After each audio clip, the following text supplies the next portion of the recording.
So we've seen discrete, but what about continuous then? How does this change? Because we have a problem when it comes to continuous. Here's a simple little probability distribution when tossing two coins, 0, 1, 2. This is of course discrete.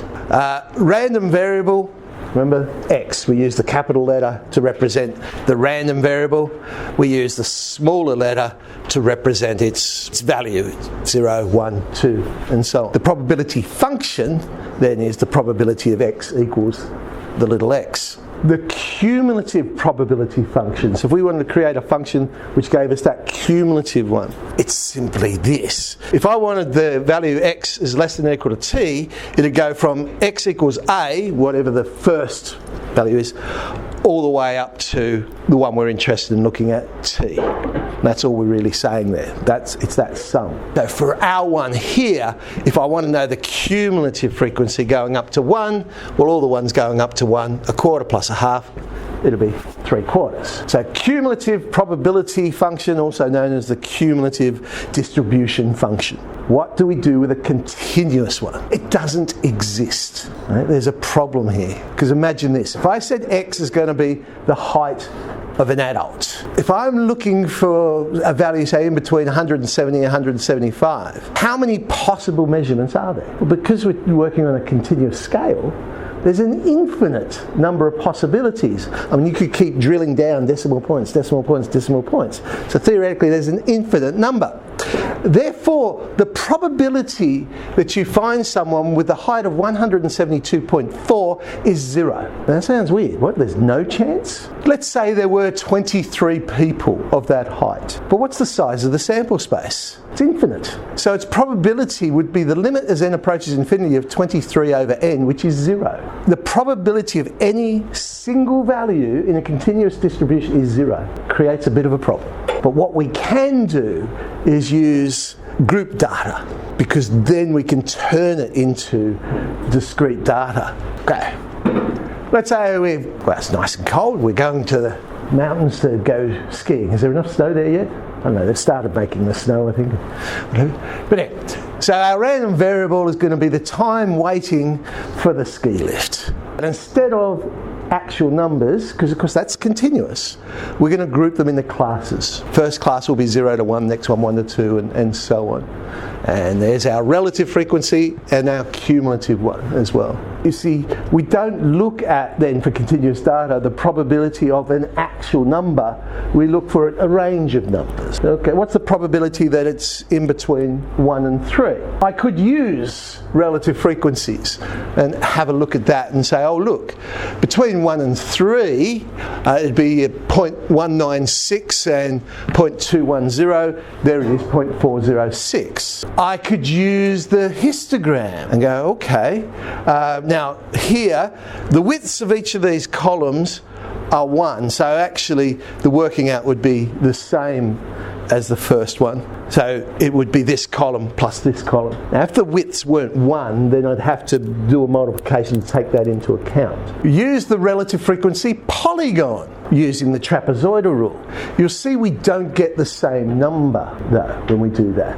As those widths of those rectangles get smaller and smaller, then it will approach the exact value. A bit like integration. Remember we made the widths smaller and smaller. I could use cumulative relative frequencies. So plugging into that formula, again, we get 0.406. There's all different ways I could do it. But how could we find between 1.5 and 2.5? I'll make the widths of the columns smaller so that I can do that question. So there's the same data, but now the class intervals are only 0.5 apart. If I used relative frequencies, I'll get 0.207. If I use the histogram, but here's what I was talking about. The widths of these are now half. So when I use the areas of those rectangles, I'm going to have to multiply by 2. I do that to ensure that the sum of all these areas is equal to 1. That's why we need to do that, 0.207. The relative frequency polygon, use the trapezoidal rule. Again, I don't get exactly the same thing, but I get pretty close. Cumulative relative frequencies, and I'll get 0.207. So this is what I say. Well, what happens then as the width of these intervals gets closer and closer to 0? Because if it was 0, then it would be like saying, oh, I can find the probability of a specific value. Area under the polygon would approach the area of those rectangles, the histograms, like we saw in integration. Same idea. Function B minus function A, the cumulative frequency.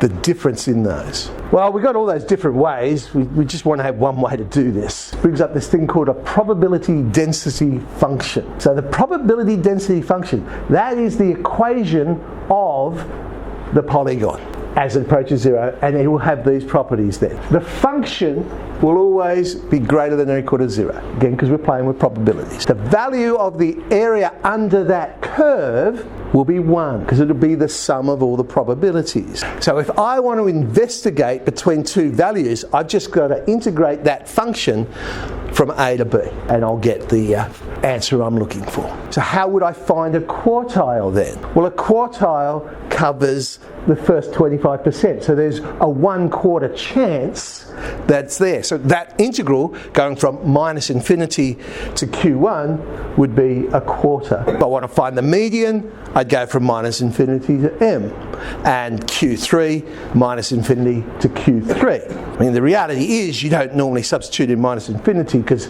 your starting point will probably be an actual number, not minus infinity. Here's one from last year's HSC. In the tuna paper they had this one. But there was the function. H is a constant. Find the value of H such that this is a probability function. Well, from minus infinity to infinity, it has to equal 1. But for our one, I really only need to go from 0 to H because we're saying there's no chance that it's greater than H. In other words, there's no data out there. And there's no chance that it's less than 0. So our curve really is only between 0 and H. Just a straightforward integration then, and that allowed us to work out that H is 2. Okay. Now they want us to sketch the graph. Now, well, by finding a formula for the cumulative distribution function. So the cumulative distribution function would be going from negative infinity up to x. So if I go and integrate each one of those ones, well, we know that before 0 there was nothing there. So okay, it's still going to be 0. If I integrate my actual function, we got x minus x squared on 4 because we now know what was the prenumeral? It was h, wasn't it? Yeah.